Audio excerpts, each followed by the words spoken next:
5-on-5 game. Problem with us is we're giving up some big mistakes. That's just what we got to clean up. When you look at the power play man advantage, Bruce said he wanted the puck to do the work. Do you feel you guys were able to do that? Did you like your chances? We had some. I mean, we really only had the two. One was abbreviated and quick. Sometimes the timing gets off on those. But there was some movement. We just got to get some better, try and get into some better shooting areas on the 4-on-3 one for sure. Able to convert a few times tonight, though, step in the right direction. Yeah, I think so. I mean, where we got 3 5-on-5 goals, it's big. They're big. Kind of got them moving around. Obviously, a couple of them were off turnovers, which we're a good rush team, so we were able to make some plays off the rush. But the first one, we get them moving around, goalies flopping.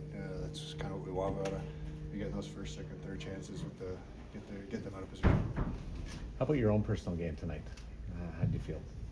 It was fine. I mean, obviously, fighting it a bit, but trying to do what I can to help this team and trying to get us going in the right direction. Take a lot of pride in being a part of the organization that we've built here to give ourselves a chance to compete for the Stanley Cup. We've got 9 big games left to put ourselves in the dance. There's no guarantees, so we have to continue to wake up in the morning, put our best foot forward, get better, and be ready for every game. Thanks, Mark. Thanks.